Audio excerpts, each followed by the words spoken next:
Okay, so here we are. We're live.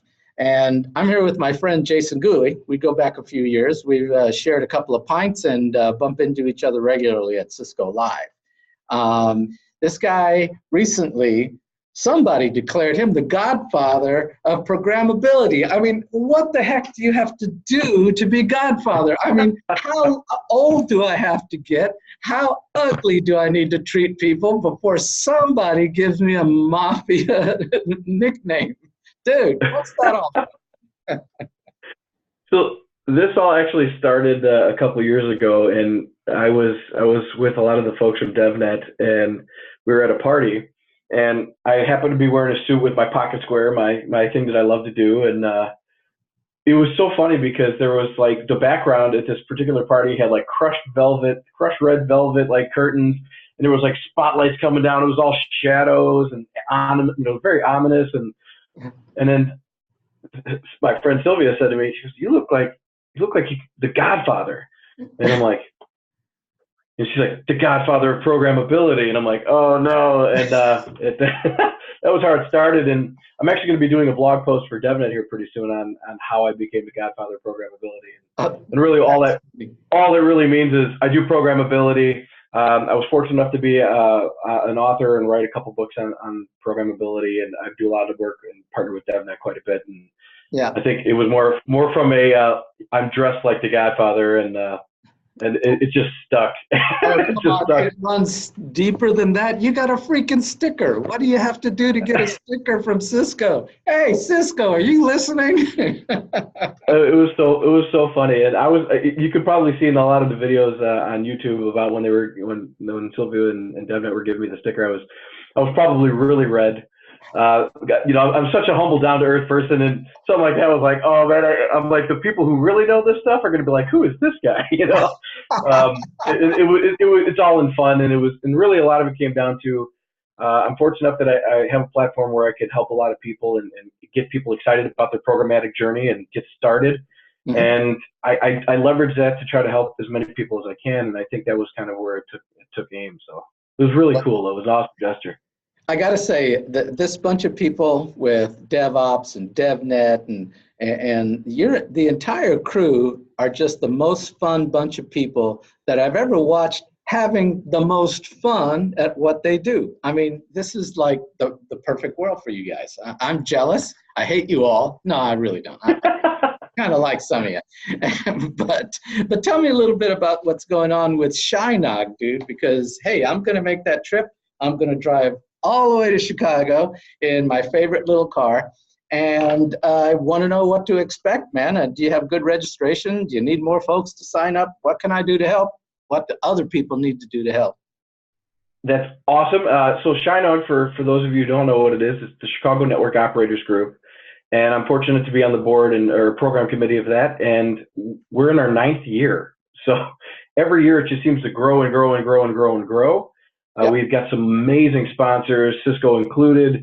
We've got Arista, we've got Dell, we've got Cumulus, a whole bunch of just major players who really see value in what we're doing. And really what that is getting a lot of awesome speakers together, and then the functional people who run the networks and who develop the software and do all these different things, bring them together and just talk tech, have fun.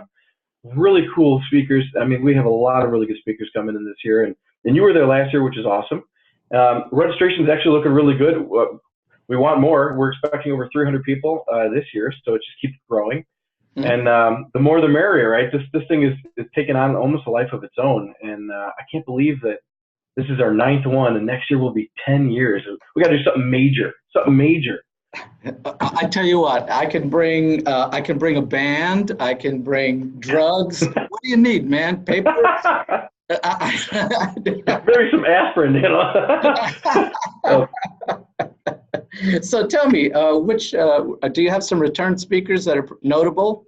I mean, anybody we can look out for? Somebody who's maybe you favor more than others? I mean, come on, you're the Godfather. You can. Yes. So we do have I think we're only at one return speaker right now. I have to go back and double check, but I think it's just one return speaker, and that person is Craig Hill. So Craig is a good buddy of mine. He's a distinguished SE at Cisco. He's brilliant, and he's going to talk about programmability and Yang models. If you missed it last year, you can actually go to CHINOG09 and watch all the videos. They're awesome, and he did a really good job. So he's actually doing a follow-on for that. We have speakers from all over the world coming into this, and it's really cool. There's security tracks, there's programmability, and then just last year, for the first time, we split it. So normally it was just one day, and you go and you have to just sit in one room and you watch all the different sessions. Now we gave people kind of a choice where some of the sessions are kind of a big room all together, and then some split out. So if you like programmability and service provider type things, you might go over here. If you like wireless and networking and stuff, you might go over here. And some of them correlate that way, and it's just really cool. So now we have almost like breakouts, similar to a small Cisco Live or Nanog at that point. That's pretty cool, man. But you know something, I because one of my buds is Peter, I already know he's not showing up. What happened, man? You don't pay enough? Peter, unfortunately, we invited Peter to come back, and unfortunately he had another commitment, which was a real bummer because we love Peter, and I spent some time with him last week, and he's a great guy. And unfortunately, he couldn't make it back.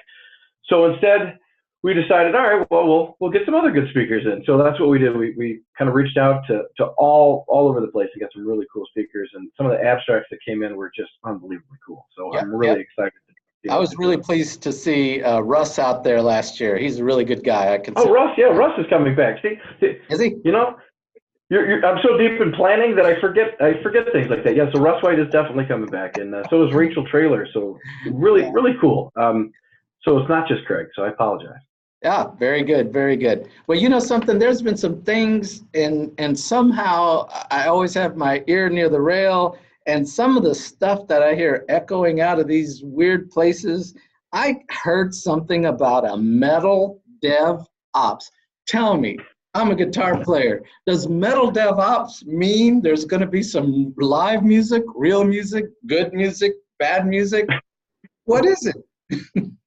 So let me grab this little guy here. So this is James Hetfield from Metallica here, my little guy here. So yes, it is exactly right. So I have put together a show. I'm nervous because I haven't done anything with it yet, but I'm in planning and making all the good stuff. So Metal DevOps is essentially going to be a show that revolves around metal music. Whether I'm playing it live, I'm going to have a ton of guests coming on from different bands and all kinds of cool things to play live metal music, talk about metal, things like trivia, name that tunes, all kinds of really cool things. Then we're going to dive into technology. So it's not going to be just a metal show. It's going to be, all right, cool, we're going to talk about metal, and maybe the same guests will be able to talk about the technology. There are some multi-talented engineers out there. And then if not, we might have other guests that come on the show to talk about technology. And when I say DevOps, it was one of the things that came into my mind because I do a lot of programmability. But so we'll talk about development, but then we're also going to talk about like operations of things that go on in the network environment outside of just programmability. So it's going to be really cool. It's a technology-focused metal show. Yeah. I will be the host. I will be embarrassing myself all across the internet, playing songs, taking requests, fumbling through. We'll see what happens. Yeah. But it'll be really neat. And we have a Twitter site. So we have @MetalDevOps, @MetalDevOps on Instagram, and as well as MetalDevOps on YouTube. And then shortly we will have MetalDevOps.com. And it'll all kind of redirect back through some of the videos at YouTube that we're going to be doing. So it'll be awesome. Yeah, it already sounds too awesome for me. I'm excited. I can be a roadie. My guitar playing isn't metal. I mean, I can bore you to death with some Bob Dylan, but hell, man, this sounds like it's going to be fun. It'll be great. We'd love to have you on, too. And I keep saying we. And the reason I say we is ultimately I want to make this a community. And that was kind of the whole idea. And the tagline that I came up with for it was called Involve and Evolve, right? Cool. The whole purpose is it's community. We want to get people together. We want to talk about some cool stuff that we're all passionate about, and then evolve our skill sets and how we go about our futures as far as engineers go. And anybody's welcome. It's awesome. I saw just the other day somebody said something about there would never be like a pop music DevOps or country DevOps. And then somebody actually created a punk DevOps.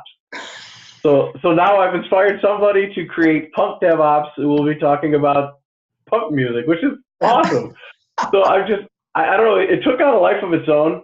We're doing, I think we are almost at 100 followers on Twitter. The handle just got created not that long ago, and I want to do something really special for their 100th followers. So if anybody's out there, give a follow to at Metal DevOps on Twitter, and as well as Instagram. We're going to do another thing for Instagram as well, and we're going to do something special.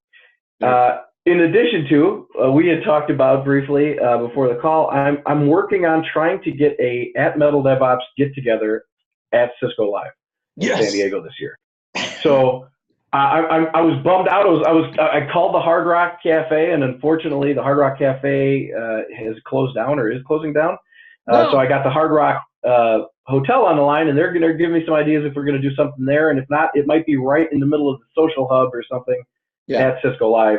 Music and all. I'm talking about trying to get some people in there with amps and guitars and having a great time. So join me.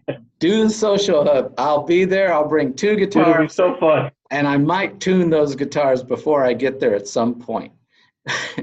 I'll bring a tuner. or we'll just add a lot of distortion, because even if it's out of tune, you add a lot of distortion, it'll just sound cool. That's why when I sing, I'm just screaming so nobody can tell if I'm hitting the notes.